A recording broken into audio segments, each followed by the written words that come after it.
Let's take a look at week 23 for the NBA season. Is that the penultimate week? I don't know. It's the third last week. Let's look at how it breaks down. Let's look at how we attack streaming. This is really our last week where streaming is going to be like full tap. Michael Bolton. Thanks, Josh. It's Michael Bolton here, and it's time for another episode of the Locked On Fantasy Basketball Podcast. Let's get to it. Let's get to it, indeed. You are Locked On Fantasy, your daily NBA fantasy podcast. Part of the Locked On Podcast Network, your team every day. Hello and welcome to the Locked On Fantasy Basketball Podcast, brought to you by Basketball Monster. My name is Josh Lloyd and my skin looks so good because I've been rubbing banana peel on them. I'm also the lead fantasy analyst at basketballmonster.com, and you can find me on Blue Sky, joshloyd.bsky.social, on Twitter at redrock_bball, on TikTok at redrock_bball, and on Instagram at Locked On Fantasy Basketball. Today's episode is brought to you by Monarch Money.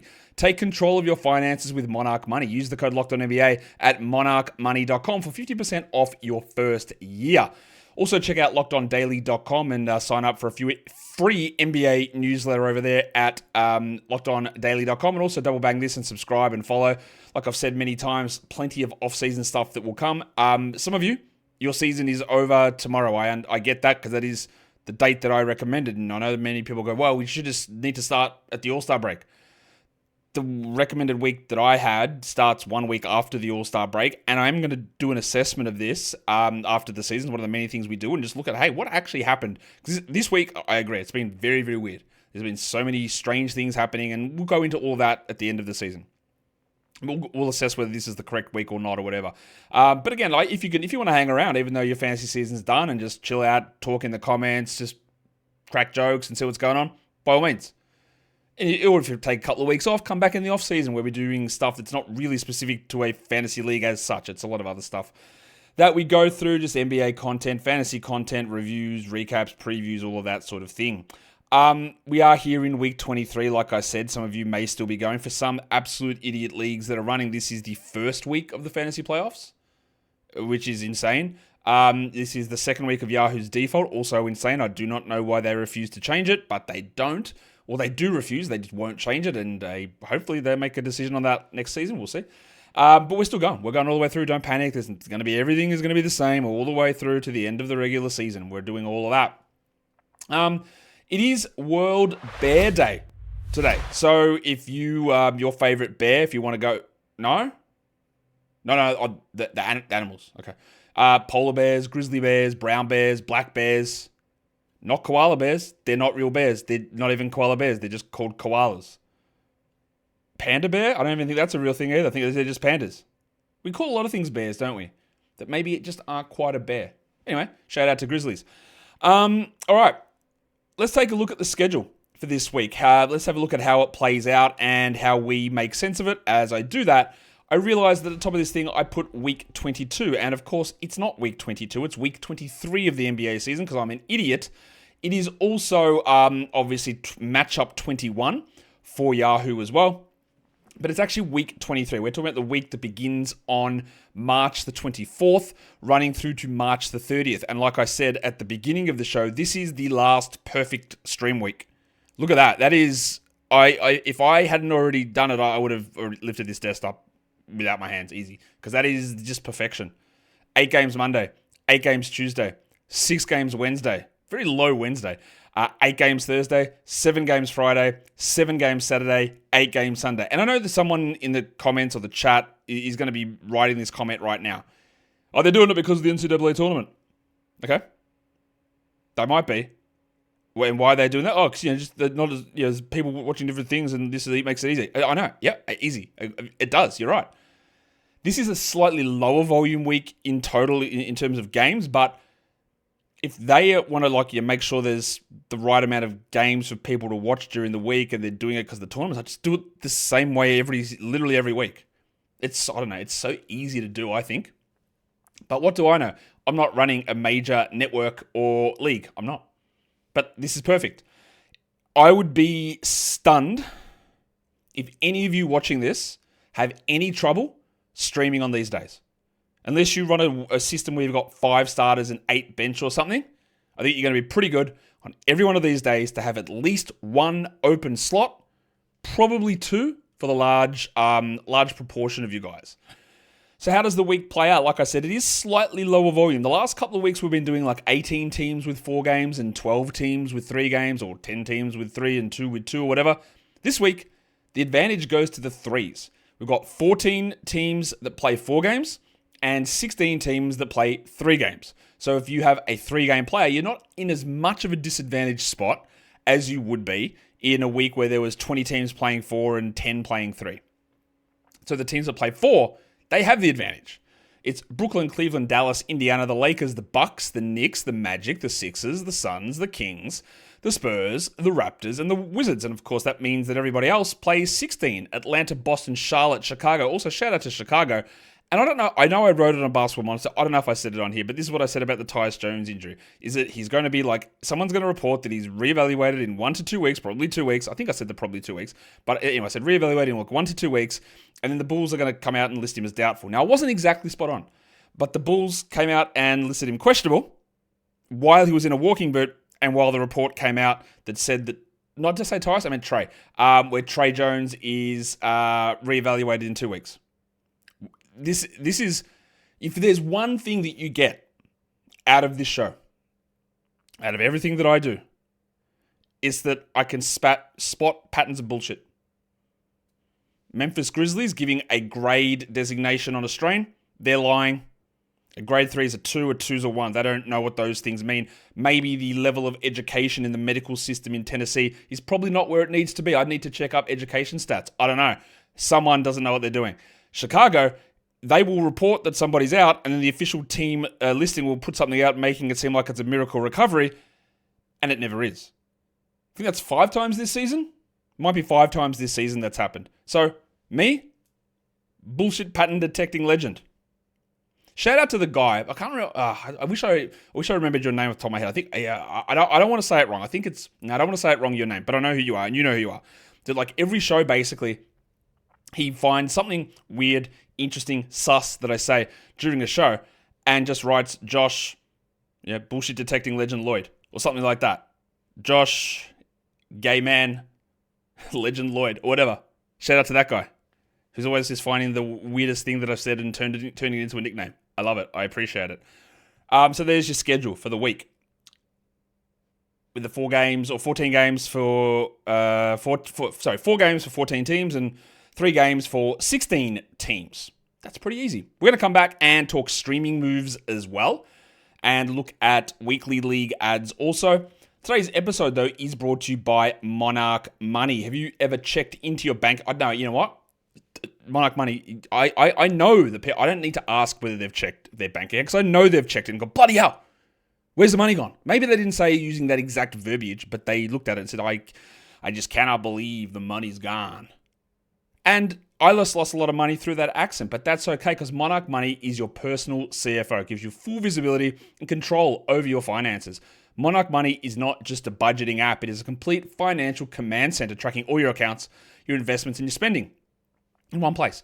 So you don't have to just manage your money. So in fact, just stop just managing money. Start building your wealth. It's the convenience of having everything in one spot instead of having multiple apps for investments or bank accounts or whatever it is you got. Credit cards, all that sort of stuff. That budgeting tool, a spending tool, it's all in one spot. So everything is right there for you to track and to plan. Take control of your finances with Monarch Money. Use the code LOCKEDONNBA at monarchmoney.com for 50% off your first year. That is monarchmoney.com. The code is LOCKEDONNBA for half off your first year. Okay. What should we go into now? Well, let's take a look at the schedule quirks. Remember, at this point of the year through playoffs, I'm not going to be going into, here's all the 3 games in 4 nights, here's the 4 in 6s. That's not what I think we need to be doing at this portion of the show. And the back-to-backs we'll talk about as well. Another very low back-to-back week. What we need to look at is the way that the schedule plays out and how we take full advantage of it in head-to-head playoffs. Roto Leagues, again, very different story. You sort of know what you guys are how you're approaching this, but you need to be looking, am I going to hit my games cap in a Roto League? That's what you need to be paying attention to. if I'm not on track to, I need to start streaming that particular spot in, then need to start looking at your categories and where you sit with those categories and which ones you need to add and which ones you need to protect and all that sort of stuff. And for most Roto leagues, schedule stuff doesn't pay any, it's got nothing to do with it because you've got the games cap. But pay attention, if you're in a situation where you have got you are minus 10 for one of those slots, remember that starting or for Sunday, there is 22 days left in the NBA season. So I'm recording this on Saturday in the US. So as of Sunday, there are 22 NBA or days left in the season, but there's only 20 game days left. So the max that you can put into a Roto game slot is 20 starting Sunday. So have a look where you're at. If any of your slots are below 62, you're done. You can't catch that. So you've got to just sit. You've got 20. But have a look. If you've got one of your slots sitting at 65, get on it. There are 20 game days left. The max games you can play in each slot from Sunday onwards is 20. So get on that. Anyway, that's enough of talking Roto stuff. Yeah. What are the scheduling quirks? Which teams don't play the weekend? This is very important, these two teams, Denver and Utah. They're going to play a key part in our streaming strategy. It's not quite Hornets week. It's not quite Clippers week, but Denver and Utah are going to play a key part in this week. They do not play on the weekend. The Clippers, they do not play until Wednesday. So they're off for 2 days to begin the week. There are two teams which also play a pretty key part this week that have periods of time this week where they're off for 3 days. That's what I'm trying to say. Both the Minnesota Timberwolves and the New Orleans Pelicans are off between Tuesday and Thursday. So that is basically unacceptable for most players on those teams. When you do not play for 3 days, that becomes unacceptable. One game in 5 nights. There is a little bit of this happening as well. Look, you'll notice how bad of a situation it is for Minnesota. From Sunday through to Thursday, the Golden State Warriors and the Minnesota Timberwolves play 1 game in 5 nights. So you're like, ooh, I've got Kuminga. What about Pods? What about Moses Moody? What do I do with Buddy Hield? What do I do with, Quinton Post? 1 game in 5 nights for Golden State. Minnesota, I'm going to hold on to Naz Reid or Dante DiVincenzo or Jaden McDaniels has been great this season. Is he good enough for that? Not sure. Probably not. Tuesday through to Saturday, there are 2 teams that play 1 game in 5 nights as well. And it's again the Minnesota Timberwolves. So they have a run here between Sunday and Saturday where they play 2 games. Not quite a 2-game week, but pretty close to a 2-game week. Pretty rough schedule. And the Pelicans also 1 game in 5 nights between Tuesday and Saturday. One thing I'll also mention to you guys this week is that if this is your final week, this is your championship week, week 23, obviously Denver and Utah, they finish on Friday. So you drop Jokic, you drop everybody. The Jazz guys, who cares? But Jamal Murray, Michael Porter, these guys are all gone after Friday. If this is your championship week, there are going to be, when I talk about players that you might drop this week, there are going to be some names where you go, really? Well, I would drop that guy. And yeah, if it's your final week, you would. And we'll talk about those a little bit later. Again, that is, sometimes it's hard to sort of process that idea because of how good that player may or may not be, but it is important. Let's take a look at how the quality games shake out before we get into streaming and stream zone moves. I think we've already said that every day is a quality game day. Every day is a streamable day this week in the NBA week 23. The key to maximizing your games played for the week is seeing whether you have a from one of these 5 teams on your roster. There's a 6th one I'll talk about in a sec. But these are the 3 game teams who play a game on Monday.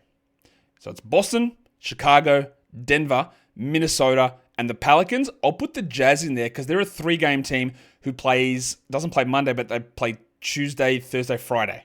Weird schedule. They've got a 3 game in 4 night and no other games. And we'll talk about why that's important soon. But one of your first things before we get into streaming zone stuff is look at your roster. Do you have a Boston player, a Chicago player, a Denver player, Minnesota, New Orleans, and I will throw Utah in there as well for certain situations. So that's 1/5 of the league, 20% of the league is covered by these teams. Do you have 1 or 2 players, excluding the top end guys, from those teams. Because that is going to determine how you approach the week in terms of streaming. You have to know what you're starting with, and that's why, again, these shows can be hard to do, because I don't know what you're starting with, but you have to know what you're starting with. Boston, Chicago, Denver, Minnesota, New Orleans, and Utah check as well. They're on a little separate area. But they're the 6 teams, they're the 6 teams that are incredibly important for this upcoming week. Incredibly important to be able to know what you're able to do, what you're able to pull off, and how successful it's going to be. We're going to do the 2 most common sorts of streaming for this. 4 moves and 7 moves. If you've got a league where there's 3 moves on, it's a lot of the same stuff. It's basically the same stuff. What I want to do is explain again and with a week like this, and this is how things work. If you've got a week like this where it's everything's streamable, and you're in a league with 4 moves, your best result is going to be streaming 1 slot. Your best result is streaming 1 slot in a week where there is 7 or 6 streaming days. Because it's so hard to be able to get enough of an advantage, and when you have to spread your advantage across 2 slots, you weaken the pool of players that you're trying to get in. So, if you are in a situation where you've got 4 moves, and we're looking at this week, the way to do it is a 1-slot stream this week. That's what I believe is going to be in your best interest, apart from a specific scenario which we're going to talk about. So if you're in a situation here where you've got the 4 moves, what you want to do is you want to see one of the 16 teams that plays 3 games this week. So it's the majority of teams. You find who your worst player is, who is a 3-game player, and they get dropped. Whoever that worst player is, they get dropped. And you can turn that slot into 7 games. It's very easy to do that. What I want to show you here is how I think is the best way to do it to get the best value out of it. So this is the way that I think you're going to be able to find the best value from streaming in 1 slot, a 3-gamer who gets dropped. You turn into a 7, that's 4 extra games through 4 moves. Yes? So we look at the Monday, Tuesday back-to-back to begin. Dallas, Orlando, and Sacramento. So Trey Lyles, Jonas Valanciunas, Keon Ellis, interesting players. Orlando. That one we'd need to see what's happening with Corey Joseph, but you could look at Mr. Black. You could look at Wendell Carter Jr. You can look at Kentavious Caldwell-Pope. If Cole Anthony was playing, we'd be interested in that, but I'm going to have my doubts on that one. For Dallas, that gets a little bit trickier, and that brings us to the news of Anthony Davis maybe joining and returning to the team this week, which, again, is legitimately insane that they are going to do this. I cannot believe that this is going to happen. And that impacts things. Would you grab Anthony Davis for this week? He's Anthony Davis. But the thing, again, you have to note is that if Anthony Davis is not available Monday, Tuesday, and I'm almost certain he won't be, that means 2 games in 5 nights. And if this is your final week of the season, is a slow to be ramped up Anthony Davis playing 2 games in 5 nights, or honestly 2 games over 7 nights, because he's almost no shot he's playing Monday, Tuesday. Is that worth it? Is a ramped up, slow to ramp up, a minutes limited 2 games of Anthony Davis this week? If this is your final week, is it worth it? And in nearly every situation, the answer is no. If your league goes into 24, the week after, week 24, that becomes a different story. I still don't have full confidence that Davis is actually returning. I'm very certain Gafford's not, by the way, and I don't think Lively is. I am surprised if Davis does return, but again, if this is final week for you, I wouldn't add him now. You might add him when he returns, but doing it now, I think, costs you. Cool. Again, we would love to know the information for the Monday, Tuesday back-to-back, but yeah, Kai Jones is there. Kester Edwards is done. We're not doing him, but Dinwiddie, Christie, these sort of players are available in a lot of different spots that we can use. Jaden Hardy, very disappointing last game as well. Wednesday, Thursday, Indiana, the Lakers, and Washington with a back-to-back. Now, obviously, that Washington one, our eyes go, hey, and our eyes go, ugh, because we don't know what they're going to do. It could be Justin Champagne, it could be Colby Jones, it could be Tristan Vukcevic. It could be, well, it won't be Marcus Smart or Chris Middleton. It probably won't be Jordan Poole, to be honest. Probably Bub Carrington, Keyshawn George. I just don't know how much they're going to play. The Lakers, Jackson Hayes, obviously. Jordan Goodwin, he's going to be converted to a full contract, but his minutes are going to be down. Dalton Connect. Gabe Vincent, less so. And Indiana, you got a lot. Nembhard, Neesmith, Tom Bryant in desperation stakes, Obi Toppin, Ben Mathurin, TJ McConnell, a lot there. Friday, just stream whoever. Single day stream. And the reason I've got the single day stream there on Friday is that we could do it different ways and have it, is that the Friday, Saturday combination of teams is not as appealing to me. Just got an update there. Jalen Brunson out at least one more week. All right, that's not a surprise. We didn't really expect that he was coming back that soon. So that's good. That just sort of carries in what we wanted to. The reason why I don't want to attack either the Thursday-Friday back-to-back is there's only one back-to-back Thursday-Friday. It's the Knicks. And the reason that I don't want to attack the Friday-Saturday back-to-back is there's only one back-to-back and it's the Nets. And they're going to be shenaniganizing, I think. So that's why I'm attacking Friday as a single day. So I've got 3 options Monday, Tuesday, 3 options Wednesday, Thursday, and 2 options Saturday, Sunday, which is Philadelphia and San Antonio. And that, I think, gives you the same amount of games, but it gives you more options. Better players available, whether like who am I getting from the Nets or who am I getting from the Knicks, which is not a great way to go about that, I don't think. We'll come back and look at how we can work with 4 moves for 2 slots in a 4-move league limit. We'll get to that in a sec. Just got to make sure that all my obligations are fulfilled. So let's now take a look again at how we can work with this. Now, there are only certain situations in which streaming in 2 slots in a 4-move week works. You have to have this: a Boston player, a Chicago player, a Denver player, a Minnesota player, or a Pelicans player. You've got to have one of those guys who you consider fringy. You also have to have a Utah or Denver guy. So one of the slots has to be a Utah or Denver guy. The other slot has to be either Boston, Chicago, Denver, Minnesota, New Orleans. If you don't have that ability, say you've got no Denver guys outside of, so I'm not even counting Jokic and Murray here. Or like everyone else, Porter, Westbrook, Gordon, Brown probably would count. Although Porter and Westbrook are debatable. Right, if you've got Gordon and Brown, that counts. But if you don't have a Denver guy, every Utah player will count here except for Kessler. Everyone else will be expendable, and even him, debatable.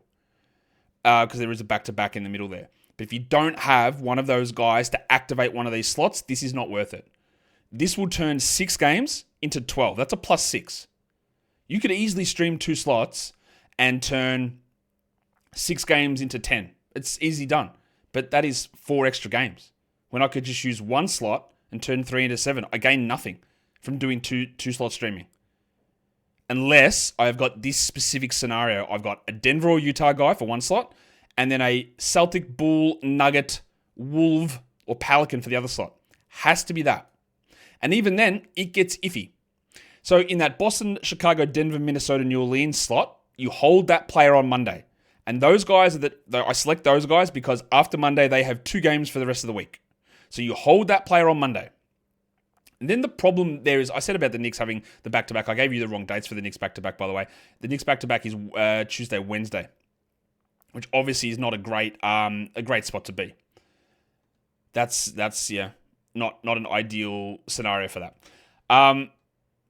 You've got to be able to find a Knicks player Tuesday to Wednesday. And that's not easy to do. Landry Shamet's getting 20 minutes a night. Preston Chua doesn't play every game. Mitchell Robinson won't play back-to-backs. It really comes down to, is Juice McBride available? Or desperation stages of going with old mate Landry Shamet. That's it. Because that is the problem with the Knicks. So again, this works 6 games into 12 under very specific circumstances. If you do not have those 3 things counting, where a usable Nick, probably McBride, desperation stakes Shamet, and you don't have a Denver, Utah guy or one of those other players, don't do it. It's not in your best. It won't work for you. It will be a bad result. stick to a one-slot stream unless those things are actually true. And again, it all say, oh, I can do 2 slots, it works out well. No, this one will not work out well for you, is my prediction. If we do have 7 moves, how can we do that? That one is, that's the default on ESPN. We can turn, using 2 streaming slots, 6 games into 13, plus 7. Pretty good. That's not a bad result. We find anyone we got to have 2 players who play for the 3-game teams, any of the 16 3-game teams. So we drop those 2 players. And in one of the slots, we find a team that plays 2 games between Monday and Wednesday, and we stream that in to begin the week. And then we go Thursday, Friday, which is Cleveland, Utah, and then we go Saturday, Sunday, which is Philadelphia, San Antonio. That's one slot. The second slot, we do exactly the same as we did in the 4-move situation. We go Monday, Tuesday, so Dallas, Orlando, Sacramento, Wednesday, Thursday, Indiana, Lakers, Wizards, Friday on the single day, and Saturday, Sunday, we go Philadelphia and San Antonio. And that will give us 13 games played, and we've dropped 6. And it's very hard for any of those players that you would drop to be able to provide any sort of value that matches up to that. 13 games in through 2 slots versus it would have been 6. That's a huge W, right? That's not able to be beaten. The question then gets to, what do you do if you want to? How can you activate 3 slots? It is possible, but again, we require very specific situations, exactly like what we did with the 4 moves and 2 slots, because you could turn 9 games into 19. That's a plus 10. That's a big deal. That's 10 extra games, which over the course of the week where there's 40 to 44 games played, imagine you get to 50, your opponent's on 40, like cooked them. 25% more games. But it's got to fulfill these particular situations. For slots 1 and 2, and this is where it gets really difficult and almost impossible, you got to be able to find 2 streamable Knicks players. And I don't know that you can do that. It might work with a McBride and Shamet, but that is the only way that this works. Then you got to have the same thing. You got to have on your roster a Celtic, Bull, Nugget, Wolf, Pelicans. You got to have 2 of them actually to fulfill 2 of the streaming slots. And then in your 3rd streaming slot, it's got to be either a Nugget or a Jazz player. Otherwise, you can't really do this. It becomes so hard, and you're scraping the absolute bottom of the barrel, and the value of it will not work for you. So all of this is to say, to show you can do it under certain circumstances. But if you've got 4 moves for the week, just do 1 slot. Turn 3 to 7. If you've got 7 moves, do 2 slots and turn 6 to 13. Except under those very specific circumstances, it is all very schedule-based, and unfortunately, so much of it is dependent on what the Knicks do. And that is the worst team to be relying upon for that back-to-back. So that should be your immediate scan. Is a Knicks guy there for me? And then do I have those other players that I can hold on Monday and then cut them where they play 2 games over the final 6 days and get something else in? And again, that is absolutely not going to work for everybody. The safest thing to do is a 1-slot stream for 4 moves and a 2-slot stream for 7 moves. That's the safest way to go about it. Let's have a look at the guys that I would consider droppable players across these 3-game teams that you could move on from. And if you turn 6 into 13 or 3 into 7, dropping these guys will work out for you. Let's talk about them. Of course, if one of these players is your 10th best player, there's no point in dropping them. If they're your worst player, though, then there is. Or second worst, because your worst player might be someone who plays 4 games. So in this week, you want to hold them. Always look at your bottom 4 guys and figure out, are any of them 4 gamers or 3 gamers? And then we look at the 3-game guys as to who we can move on from. So I'll just go through a bunch of guys here. Zach Ricochet. Karis LeVert's also on that list if you've got him. Peyton Pritchard. Drew Holiday. Controversially, I'm putting Kristaps Porzingis on this list. Why? It's a back-to-back. And is KP going to play the back-to-back? Probably not. Again, that is controversial. And this is one of the ones that needs a little bit of extra nuance in talking about it. And the reason I say that there's a back-to-back here with KP is the back-to-back, though, is one that it's a little tougher to work out because it's Sunday into Monday. So if Porzingis plays on Sunday of last week, of this current week, then he's out on Monday. And that means only 2 games. But if he sits on Sunday, that means he plays 3 games during the week, and you wouldn't consider dropping him. The other thing is you wouldn't consider dropping Porzingis if your playoffs go to the week after. If this is finals week, Porzingis does become droppable. I know it sounds crazy. And it would need to be a situation where 2 games of him is in your worst 3 or 4 performers. And I don't know that is the case. But 2 games of Porzingis, if we do it from a fantasy points perspective, let's say best case 80 points. Let's say best case 80 points. Well, best case is 100 points. Average case is 80 points. Bad case is 60 points from 2 games. Whereas if I'm dropping that slot and I'm getting 7 games in and the waiver wire guy gives me 20, you can do that math. That's 140 points.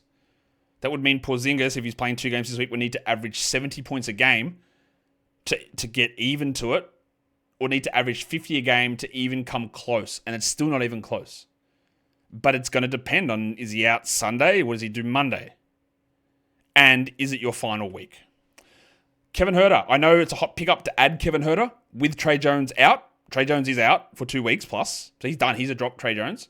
But the Bulls play 3 games. And Josh Giddey is back. Is Kevin Huerter in your best 10 players? Let's put it that way. Let's instead of saying your worst 3 or 4, is he in your best 10? If the answer is yes, move forward. If the answer is no, then 3 games of him, it's not worth it. What are you going to get? 3 games, 35 fantasy points. Let's say that. It's 105 points. If I get 20 points per game out of my streamers, it's 140. Easy. All right? That's the difference. And the difference you'll see there is that difference in that volume is that if Huerter had a 4-game week, he'd average about the same as 7 games of 20 fantasy points off the wire. That's the difference we get. Christian Brown, I've got on this list as a drop. I know he's been great this season, but they've only got 3 games, and you couldn't get 7 in. I would say the same for Gordon and Westbrook. They're better, and Porter, they're better, but they become situations where I'd like to hold, especially Porter and Westbrook, if my finals don't end this week. Gordon, debatable. Brown, again, I'd be okay with moving on from it if I really need that extra volume to get it in. But again, just look at who your worst players are. Asar Thompson. No way I'm that interested in. Look, he's already on this. It's not even a minutes limit. It's a skill-based minutes limit where he doesn't play enough. 3 games, bye. Leaky Beasley. Tim Hardaway's out. I think he's going to miss time. I don't really care. 3 games. He's not a great producer across many categories. Easy done. John Kuminga. Not doing enough. Not good enough. 3 games only. Bad schedule. Huge gap at the start of the week. Not doing it. You'll also notice a very good player's name there. His name is Steph Curry. If, much like Porzingis, this has to be your final week of the season for this to work. Because I don't know how long Steph is out with this tailbone contusion. I got no idea. But they said he's going to miss the start of the road trip. Does that mean 1, 2, 3 games? I don't know. If it's 2 games, then is 2 games of Steph worth holding? I don't know. That gets really close. If he misses the first 3 games of this road trip, well, there is 0 point in holding on to Steph Curry if your season ends in this week. So again, this is going to depend a little bit to see if we get more information on it. But if this is your final matchup week, Steph is absolutely not an undroppable player. Because if you only get 1 game out of him, it is not worth it. 2 games, borderline. But think about it again. 2 games of Steph, what's he going to give you? 50 fantasy points? I'm using fantasy points, just an easier way to show the value. So you get you 50 points a game, best case, 100 total. That means all I need out of my waiver wire guys is an average of 20 per day. And I think I can do that. I think I can beat that, and it beats it easily. In fact, that's not even what I need. If I got 15 points per game out of my waiver slot moves for the week, I would have more than Steph averaging 50 a game for 2 games. 15 versus 50. That is the stark difference. I've got Jabari Smith and Dylan Brooks. They should be pretty easy, obvious options to drop. I think Norman Powell is one of those as well. Not only is he playing poorly. His minutes are down. And then they don't play until Wednesday. There's only 3 games on. Again, if your week pushes past this week, it's a little trickier. It's not the same level as Porzingis and Curry. He's not that good. He was unbelievable to start the season, but again, it's a little bit under the radar. He's been nowhere near that for like 5 or 6 weeks. Injuries, the return of Kawhi, it's all impacted him. So, yeah, I don't think that he's worth a hold. Zach Edey, Santi Aldama, they're rostered in a lot of leagues. Aldama was very good in the last game. Edey came off the bench, but again, with this few games, not sure it's worth it. Khalil Ware was awesome. I love that Eric Spoelstra went back to him, but I don't trust that to begin with. Now, the interesting part is that Bam Adebayo is questionable on Sunday. And if Bam does miss time, then Ware's numbers are going to go through the roof. But is he in your best 10? There's only 3 games, and how much do you trust Spo to run him 30 minutes a night? I'm not sure the trust's high. And then for the Wolves, Dante DiVincenzo, Jaden McDaniels. Yes, Jaden McDaniels. 3 games for the week. Can I do more than what Jaden McDaniels would do this week? I think if you've got Dante, that's an easy drop, irrespective of if your league continues. Jaden's a little bit harder. Naz Reid also a little bit harder, and I would probably lean towards holding on to Naz. But again, can I get, or what's Naz going to get in 3 games? 120 points? Can I exceed that through streaming? Maybe. The next 2, CJ McCollum and Zion Williamson. CJ's an easy cut. Easy cut to me for this week because, A, it's CJ McCollum. But also, again, this is much like with the Celtics. They've got a Sunday, Monday back-to-back, the Pelicans. Sunday, Monday, back-to-back. So if CJ plays Sunday, it means he sits on Monday. That means the first game of the week is Friday. That is no way you're holding CJ McCollum, even if your season continues. He's not good enough. Zion is the tougher one. He missed a game on Friday that was not a back-to-back Zion. So I would expect that if he's going to play, he'll play Sunday and sit Monday. But I don't know. And if it is your final week, if Zion already missed a game that's not a back-to-back, and their final game of the week, they play Philadelphia Monday and Charlotte Sunday, does Zion play once, that game on Friday against the Warriors? That is literally just not worth it. It's not worth it at all. If it's your final week. Isaiah Hartenstein, not going to be worth the hold in more so points, but probably categories as well. Tamani Kamara, Shaden Sharp, not going to be worth it. Scoot Henderson, not going to be worth it. The Jazz are interesting, and I don't think that the only guy that I would consider as a must-hold is Walker Kessler. And even then, they've got a Houston-Denver back-to-back. Now, they play all good teams this week. Memphis, Houston, Denver. So the value should be, and they played a lot of minutes last game. The problem is going to be that back-to-back. Lowry's just missing games anyway, so he's a drop. Keontae George is probably a drop. Colin Sexton, I would say, is debatable, but probably a drop. And Kyle Filipowski is a drop. There's just not enough upside here for him this week. So Walker Kessler's the only debatable one. And if Kessler misses or you've got any indication he misses the back-to-back, which I don't, he would not be a hold. But that, again, it does become a little bit tricky. Let's look at weekly ads. Who are we looking at in a weekly league that is sitting on a waiver wire in different league size formats that we might be able to add and use and start? And the first one is incredibly risky because he plays for the Wizards and his name is Tristan Vukcevic. Now, last game, it's very easy to criticize what happened with Vukcevic. He moved to the bench and you'd be like, he only put up numbers in garbage time. That's 100% true. Guess which team has a lot of garbage time? Yeah, it's these dickheads. So if he only gets his numbers through garbage time, I'm good with that. Because they're going to get a lot of it. I don't know what they're going to do with minutes. It's all going to be up and down and through, like, who knows? Champagny and George and Carrington and Jones and Jalen Martin and whichever blokes are in and out, I don't know. But I do think that we get 20 minutes a night of Vukcevic for the week with some spike potential. I'm not big on Wendell Carter, but with minority teams playing 4 games, that's worth it. Max Christie. Yes, Anthony Davis might return, but guards aren't. So, yeah, like, maybe. And then we get to more risky ones. Justin Edwards in Philadelphia. Look, I am very, very sure here that Maxey and Oubre are not returning. There's no way they're coming back. I feel good about that. There's no way. Edwards is up and down, but he is playing very well at the moment, so I like it. In Dallas, Kai Jones. And you'll say, but AD is coming back. And I'll say, yeah, he might be. He is, possibly. But I also think that Jones can still play 21 minutes or so, because their backup center spot is still literally nobody. Kessler Edwards has got 1 game remaining, and PJ Washington's more of a 4. And Davis, despite every part of evidence that we've seen, he thinks he's a 4 as well. So I actually think Jones is not bad as an ad, even if AD returns. And the last one is the least inspiring one of all time. It's the artist formerly known as the amino acid legend Taurean Prince. But what can we get out of him? 120 minutes? Probably. 4 starts, 30 minutes a game. That's it's bloody boring. But if you're in a deeper league, like a 14-teamer, and you're talking weekly locks, this is actually a week to deploy him.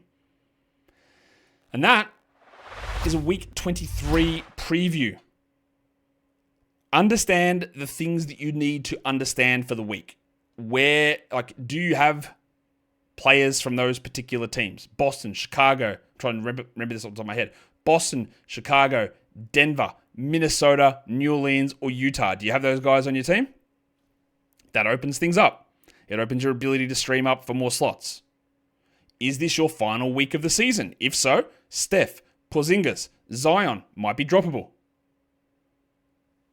And all of that changes how you approach the week. The only thing I want you to stay consistent with on your approach is thumbing the video, is subscribing, and telling me what your favorite type of bear is. Guys, keep things positive. We are done here. Thank you so much for listening, everyone. See ya.